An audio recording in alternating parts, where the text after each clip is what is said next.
तुलसी जग में यूं रहो, ज्यों रसना मुख माए, खाए घी और तेल नित और फिर भी चिकनी नाई। तो संसार ऐसा पकड़ना है, रहना है संसार में, ठीक है। शादी की संगत थी तो वो सुना रहे थे कि जब ये बच्ची की शादी होगी तो बच्ची रोना शुरू करती है। जब उसको डोले में बिठाते हैं, जब उसको गाड़ी में बिठा के विदा करते हैं दूसरे घर के लिए, तो बच्ची जोर जोर से रो रही है। कोई ब्रह्म ऋषि संत उधर से गुजरा, उसने पूछा भाई यहाँ क्या हो रहा है? शादी का पंडाल सजा हुआ है, बैंड बाजे बजे हुए, मेहमान आए, उनको यहाँ क्या हो रहा है, क्यों रो रही है लड़की? जी शादी हो रही है। शादी हो रही है मत करवाओ। तो नहीं जी नहीं, शादी हो रही है, ससुराल जा रही लड़की। तो रो क्यों रही है? क्या ससुराल जाने के लिए रो रही है? तो मत भेजो। क्यों रुला रहा है इस बच्चे को? लेकिन आप कैसी बात कर रहे हो?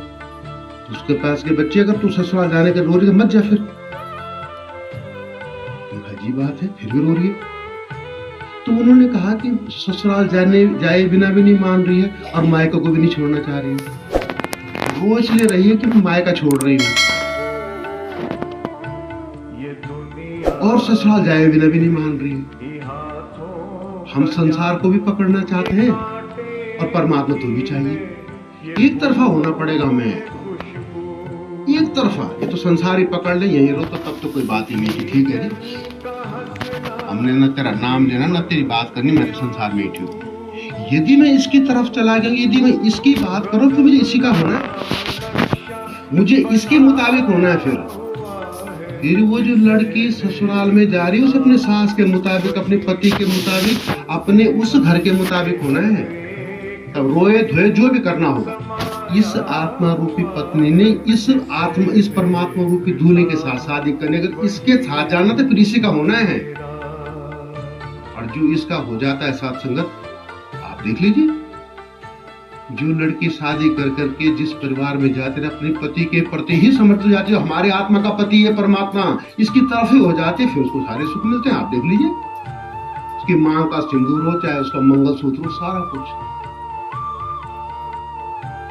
तो महात्मा कह रहे हैं मुझे एक तरफ होना है, और ऐसा नहीं है कि इस वाली उसमें संसार में रहना तो हमें संसार को भी पकड़ के, ऐसा नहीं रखना कि कुछ पकड़ दिया।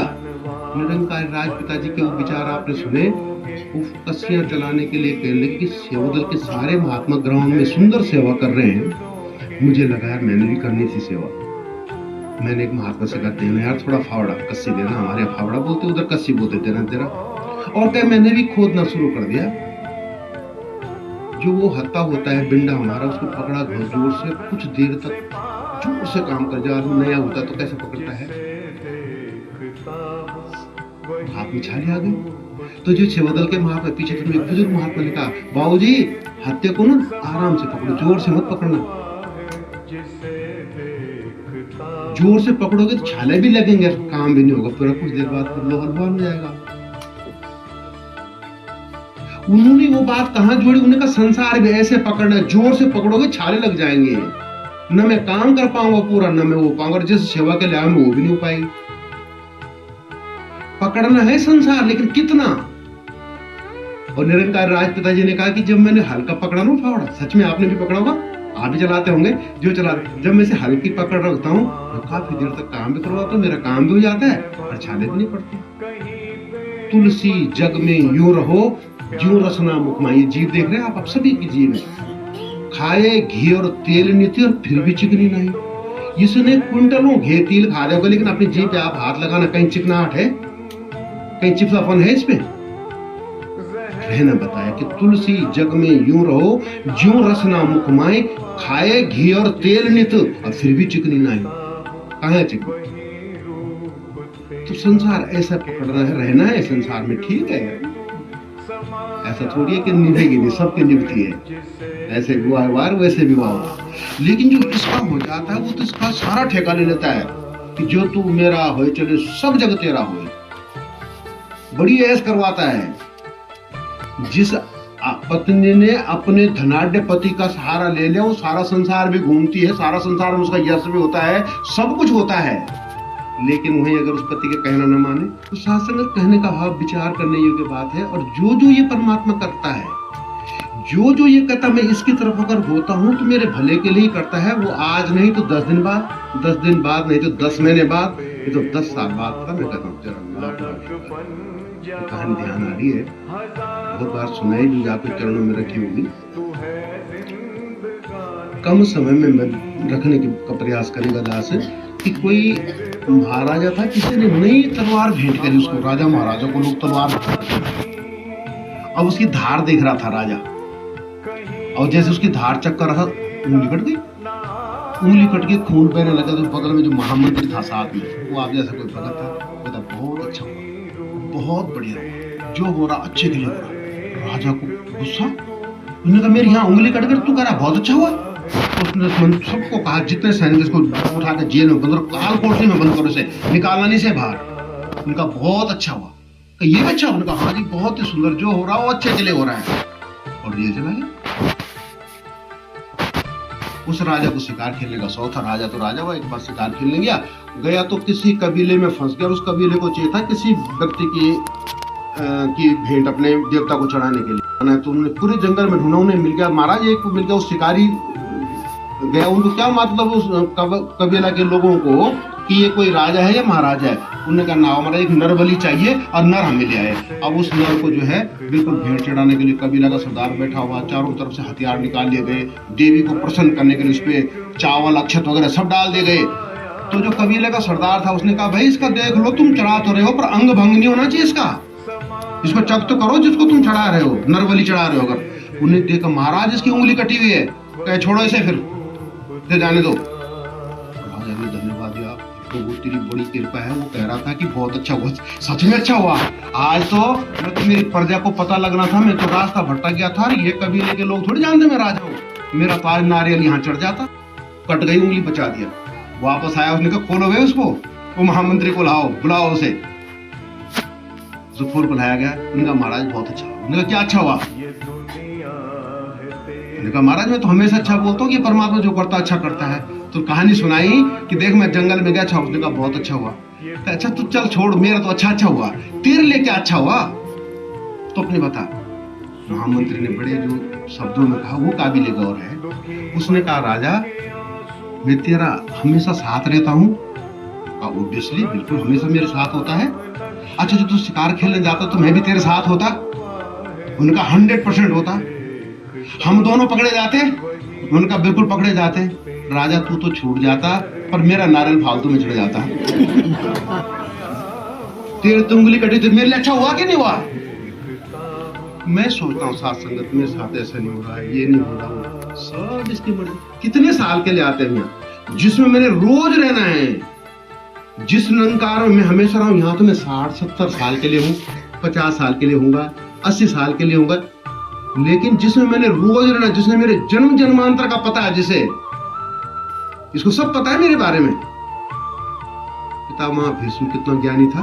पितामह भीष्म भगवान श्री कृष्ण कर लेंगे। एक बात बता यार, भगवान श्री कृष्ण दुनिया का मालिक है, ये तो मुझे पक्का पता है। पर यार मैं ऐसी तूने बाणों के सहयोग में 53-55 बाण मेरे पे लगे हुए हैं और इन बाणों के सहयोग पे मैं लेटा हूं। मैंने क्या ऐसा किया यार, कर्म बता। हम इसे शिकायत करते हैं, प्रभु मैंने किसका बुरा किया? और मैं अपने पिछले के बारे में नहीं पता कि मैं कहां से आया हूं। अरे पिछला छोड़, इसी का दास को तो बड़ा डर लगता है कि मेरे पिछले कर्मों को देखो तो मुझे बहुत डर लगती है। और मैं इसे बोलता भी नहीं कि मैं तेरा पूछता भी नहीं तेरे से कि तूने करना है, जो तेरी मर्जी तो करना है, तूने रखा हुआ बहुत बड़ी बात है। मुझे जैसे नालायक तू स्वीकार कर रहा है, बहुत बड़ी बात है। तो जब भगवान श्री कृष्ण से कहा कि मैंने पूरा देख लिया अपने पिछले जन्म, 73 जन्म देख लिए, 73 जन्म पीछे मुड़ के देख लिया। अब मैं ये था, मैं राजा था, मैं ग्वाला था, मैं एक व्याध था, मैं एक शिकारी था। तो प्रभु मैंने कोई ऐसा कर्म नहीं किया जिससे मुझे ये सजा दी और आज मैं बाणों के सहयोग में बैठा हूँ। तो भगवान श्री कृष्ण हंसे तो उनको पितामह भीष्म को लगा कि मेरे पे हंस रहे। उन्होंने कहा पितामह आपने 73वां देखा ना, थोड़ा और पीछे जाओ, 74वां देखो अपना। कह जी मैं इतना ही देख सकता हूँ। तो क्या बता रहा हूँ उसी का कि 74वें जन्म में आप एक व्याध थे, व्याध का ना आंखें तक शिकारी। आप ना धूप थी और किसी पेड़ की छांव में बैठ करके ना आप आखेट की मतलब मिर्ग की तलाश में, अपने शिकार की तलाश में बैठे थे। तो एक कीड़े को ना आपने 53 बार छेद किया कि हमें पता भी नहीं होता, हम कभी नुकीली चीज लेकर के ध्यान में कहीं और होता है, मैं उसका ऐसे छेड़ रहा हूँ वैसे। हाँ मुझे याद आ गया कि उसी का परिणाम है ये। और दूसरा प्रश्न, भगवान क्या बात कर दी तुमने, और 73 की सजा तुम अब दे रहे हो।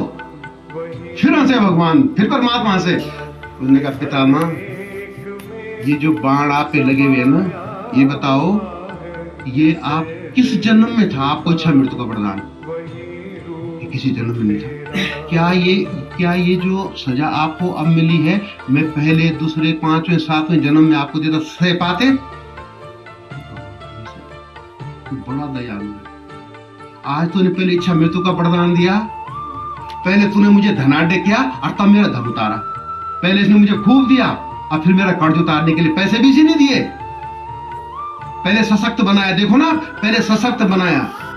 सच्चे पातशाह आपके पास सब कुछ है, उसको जो करना होगा, पता नहीं क्या क्या उसने करना होगा, वो सब ज्ञान रूपी अग्नि से सब भस्म हो जाता, सब तब। आज से मैं जो करूंगा वो लिखा जाएगा, लेकिन मुझे इसका होना पड़ेगा, मैं इसी की तरफ हो जाऊं, फिर मुझे दो तरफा ना रहूं।